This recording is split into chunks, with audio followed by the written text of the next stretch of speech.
Assalamualaikum warahmatullahi wabarakatuh, salam sejahtera untuk kita semua.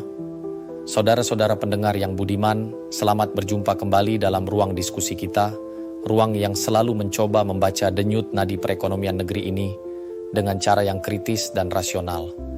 Hari ini kita akan mengulas sebuah gagasan besar yang baru saja dilontarkan oleh Menteri Keuangan Purbaya, yaitu konsep Sumitronomics. Sebuah istilah yang mungkin terdengar baru di telinga sebagian dari kita, namun sesungguhnya berakar pada pemikiran Profesor Sumitro Djodjohadikusumo, salah satu ekonom terbesar yang pernah dimiliki bangsa ini. Baik, pendengar sekalian, mari kita jadikan forum ini sebagai ajang berpikir bersama. Kita tidak hanya sekadar mendengar jargon, tetapi mencoba menguliti apa makna di balik 3 pilar utama Sumitronomics: pertumbuhan ekonomi tinggi, pemerataan manfaat pembangunan, dan stabilitas nasional dinamis. Apakah ini sekadar retorika politik fiskal, atau betul-betul bisa menjadi landasan strategis bagi Indonesia menuju lompatan pertumbuhan di era baru? Mari kita simak, kita analisis, dan tentu saja kita kritisi secara makroekonomi. Karena ekonomi bukan hanya urusan angka dan tabel, tetapi juga tentang arah kebijakan, keadilan sosial, dan keberlanjutan bangsa. Dalam pidatonya, Purbaya menekankan bahwa arah pembangunan Indonesia di bawah konsep Sumitronomics bertumpu pada 3 pilar besar: pertumbuhan ekonomi tinggi, pemerataan manfaat pembangunan, dan stabilitas nasional dinamis. Ketiganya bukan sekadar slogan, melainkan menyiratkan kerangka berpikir yang mengintegrasikan dimensi makroekonomi, sosial, dan politik secara simultan. Pertama, pertumbuhan ekonomi tinggi. Target pertumbuhan sebesar 8% dalam jangka menengah bukan sekadar angka, tetapi sebuah simbol ambisi nasional untuk keluar dari jebakan pendapatan menengah, middle income trap. Dalam teori pertumbuhan endogen, angka tinggi hanya bisa dicapai bila investasi pada modal manusia, riset, dan inovasi menjadi prioritas. Purbaya mengisyaratkan bahwa APBN akan diarahkan bukan pada belanja rutin, melainkan pada belanja produktif seperti pendidikan, kesehatan, riset, dan infrastruktur. Ini sejalan dengan prinsip capital deepening dan total factor productivity growth. Namun, pertumbuhan tinggi juga harus berbasis sektor yang memiliki value added tinggi, bukan semata bergantung pada komoditas primer yang rentan terhadap fluktuasi harga global. Dengan demikian, pilar pertama ini menuntut adanya strategi industrialisasi modern, transformasi digital, dan diversifikasi ekspor. Kedua, pemerataan manfaat pembangunan. Purbaya menekankan pentingnya agar pertumbuhan tidak hanya dinikmati oleh kalangan terbatas, melainkan meresap ke lapisan masyarakat luas. Disinilah konsep inclusive growth menjadi relevan. Pemerataan tidak cukup hanya melalui program bantuan sosial, tetapi melalui penciptaan kesempatan ekonomi baru bagi UMKM, desa, dan kelompok rentan. Kebijakan pajak progresif, redistribusi fiskal antar daerah, serta penyediaan akses kredit yang lebih adil menjadi instrumen penting. Dalam bahasa makro, ini menyentuh isu functional income distribution, yakni bagaimana hasil produksi nasional didistribusikan antara tenaga kerja, pemilik modal, dan negara. Tanpa pemerataan, pertumbuhan 8% justru berpotensi memperlebar ketimpangan, menimbulkan social unrest, dan mengganggu stabilitas jangka panjang. Dengan kata lain, pilar kedua adalah semacam koreksi agar pertumbuhan ekonomi tidak menghasilkan jobless growth atau inequality-led growth. Ketiga, stabilitas nasional dinamis. Pilar terakhir adalah menjaga agar seluruh proses pembangunan tetap kokoh di tengah guncangan eksternal dan internal.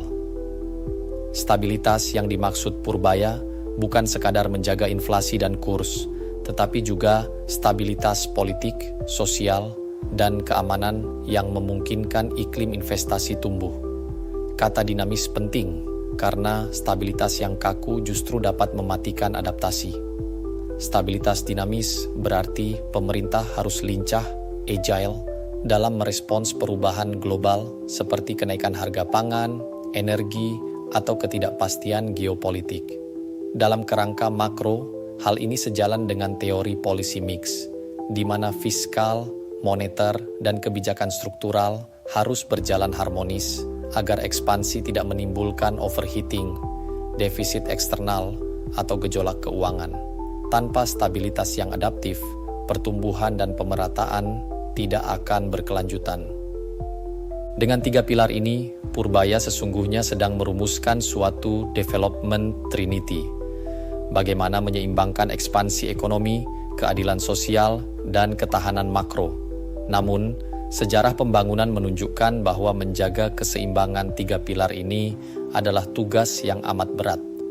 Negara-negara Asia Timur yang dijadikan contoh, Korea Selatan, Singapura, Tiongkok, berhasil karena melakukan industrialisasi agresif dengan tata kelola negara yang kuat. Indonesia dengan segala keragaman dan kompleksitas birokrasi menghadapi tantangan yang lebih besar. Oleh karena itu, Sumitronomics harus dipandang bukan hanya sebagai visi makro, tetapi juga sebagai tantangan implementasi yang membutuhkan disiplin kebijakan, konsistensi, dan inovasi kelembagaan. Baik saudara sekalian, sekarang mari kita lihat bagaimana Purbaya memposisikan APBN bukan sekadar instrumen allocation of resources, tetapi sebagai growth catalyst.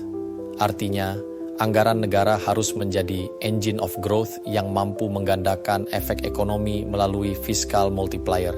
Dalam perspektif makro, setiap belanja pemerintah yang diarahkan ke sektor produktif, pendidikan, kesehatan, pangan, energi, hingga UMKM akan menciptakan spillover effect yang jauh lebih besar dari nominalnya.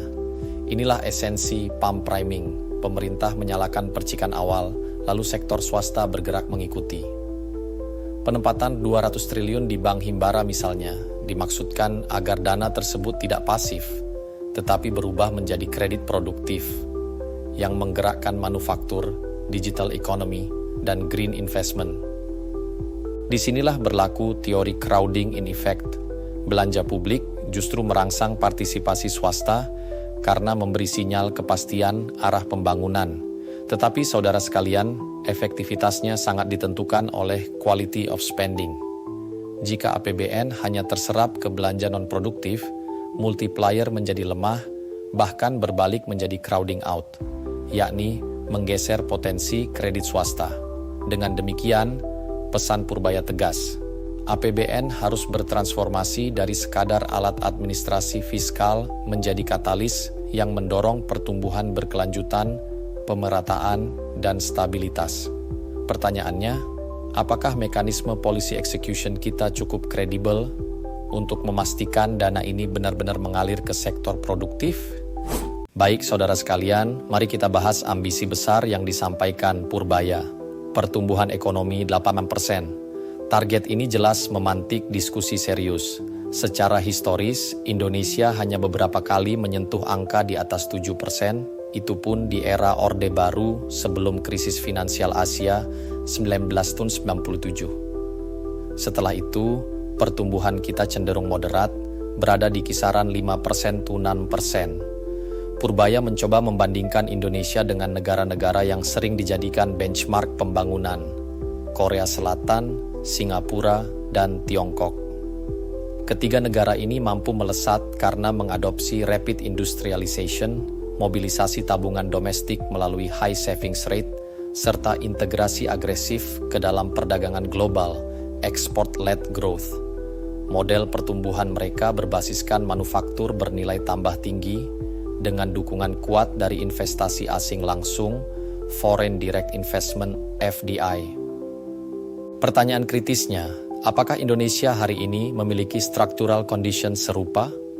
Misalnya, kapasitas industri manufaktur kita masih relatif terbatas, basis ekspor lebih banyak pada komoditas primer, dan kesiapan tenaga kerja belum sepenuhnya selaras dengan kebutuhan industri 4.0. Inilah yang disebut structural gap, jurang antara ambisi pertumbuhan tinggi dan realitas kapasitas produksi domestik. Selain itu, ketergantungan yang besar pada konsumsi rumah tangga sebagai aggregate demand driver membuat ekonomi Indonesia lebih rentan terhadap demand shock. Tanpa penguatan sektor industri dan inovasi teknologi, pertumbuhan 8% bisa menjadi aspirasional target yang sulit dicapai, bahkan berisiko menjadi sekadar retorika politik fiskal. Karena itu, saudara sekalian, ambisi Purbaya harus dibaca secara hati-hati.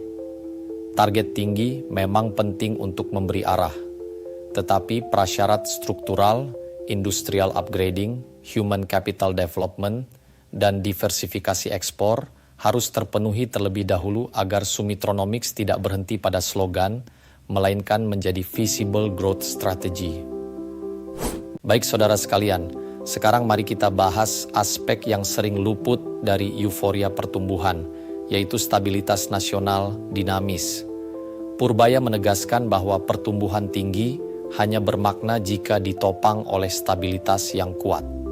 Dalam perspektif makro, stabilitas ini berarti menjaga inflation within target, memastikan exchange rate stability pada kurs rupiah, dan menahan defisit fiskal agar tetap di bawah defisit ceiling 3%.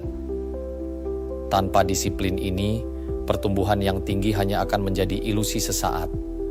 Namun, tantangannya tidak ringan.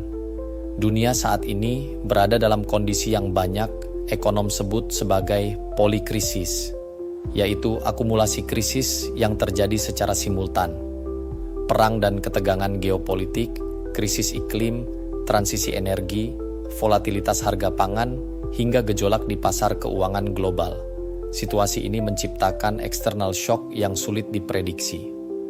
Bila pertumbuhan hanya dikejar tanpa menjaga stabilitas, Indonesia berisiko mengulangi pengalaman boom and bust di era 1980-an, ketika ekspansi berbasis utang dan komoditas justru berakhir dengan krisis. Karena itu, Sumitronomics perlu dipertajam pada aspek koordinasi antara instrumen moneter dan fiskal. Policy mix menjadi kunci. Bank Indonesia tidak bisa hanya mengendalikan inflasi melalui suku bunga, sementara Kementerian Keuangan mendorong belanja ekspansif. Keduanya harus bersinergi agar ekspansi fiskal tidak menimbulkan overheating ekonomi atau mendorong balance of payments deficit. Dengan kata lain, kebijakan fiskal harus selektif dan produktif, sementara moneter harus adaptif tetapi tetap menjaga financial stability. Selain itu, stabilitas dinamis menuntut fleksibilitas. Misalnya, jika harga minyak dunia melonjak, respons pemerintah tidak cukup dengan subsidi, tetapi harus melalui diversifikasi energi, efisiensi fiskal, dan penguatan foreign reserves untuk menahan tekanan eksternal.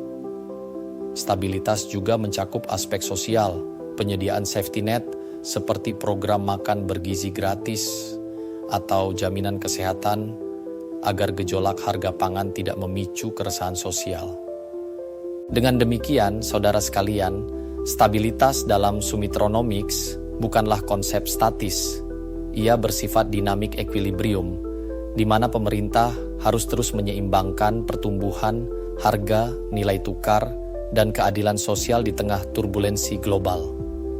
Tanpa fondasi ini, pertumbuhan 8% akan rapuh, tetapi dengan stabilitas yang terjaga, ia bisa menjadi sustainable growth path bagi Indonesia. Baik saudara sekalian, mari kita berhenti sejenak dan melihat Sumitronomics dari sisi yang lebih kritis. Secara akademis, gagasan ini memang memiliki nilai simbolik sekaligus strategis. Simbolik karena ia menegaskan kembali bahwa Indonesia masih memiliki tradisi pemikiran ekonomi yang berakar pada tokoh besar seperti Profesor Sumitro Jojo Hadikusumo. Strategis karena ia menawarkan sebuah grand naratif pembangunan yang bisa menjadi policy framework untuk jangka panjang. Namun saudara sekalian, simbol dan strategi saja tidak cukup. Ada sejumlah catatan kritis yang patut kita cermati. Pertama, target pertumbuhan 8% tampak sebagai over-optimistic projection bila tidak diiringi reformasi struktural yang masif, industrial upgrading, peningkatan kualitas tenaga kerja, hingga efisiensi birokrasi. Tanpa itu, angka 8% hanya akan menjadi aspirational goal yang sulit diwujudkan. Kedua, janji pemerataan masih terdengar normatif. Purbaya memang menekankan inklusivitas, tetapi redistributive instruments seperti pajak progresif, transfer fiskal antar daerah, dan program afirmatif belum dijelaskan secara detail. Tanpa perangkat kebijakan yang jelas, konsep pemerataan berisiko menjadi sekadar retorika politik. Ketiga, koordinasi fiskal, moneter, dan investasi berpotensi menghadapi implementation gap. Birokrasi kita masih rigid, regulasi sering berubah, dan policy execution kerap tersendat di lapangan. Inilah yang bisa melemahkan multiplier effect dari kebijakan yang sebenarnya sudah dirancang dengan baik. Dengan demikian, saudara sekalian, Sumitronomics adalah sebuah visi yang kuat di level ide, tetapi keberhasilannya akan ditentukan oleh policy credibility dan konsistensi implementasi. Tanpa itu, ia berisiko jatuh menjadi jargon belaka.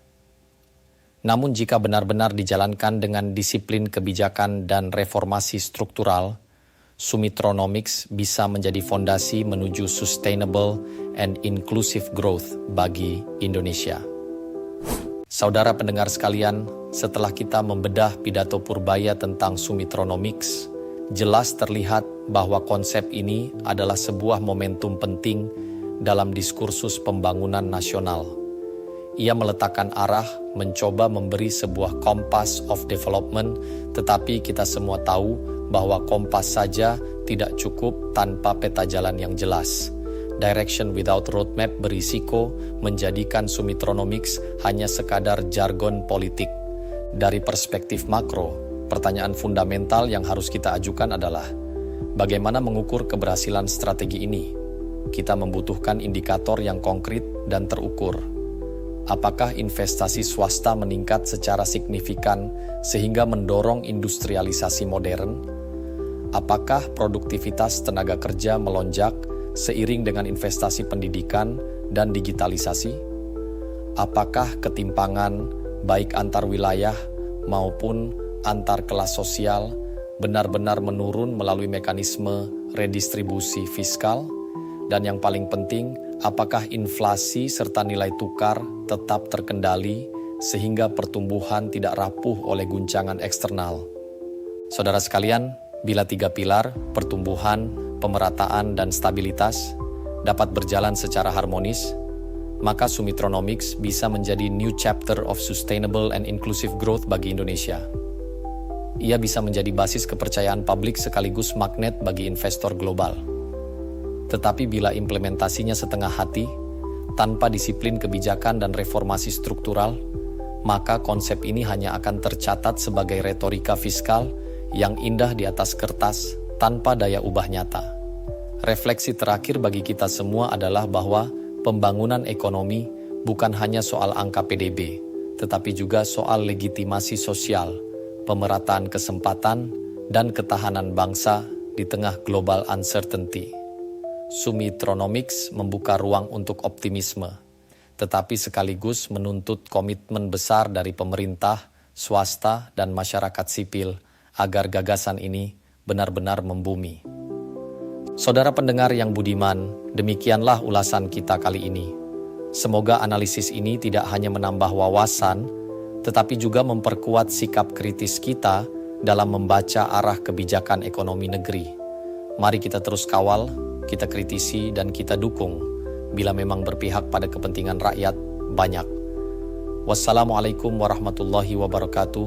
Salam sejahtera dan salam literasi ekonomi untuk kita semua.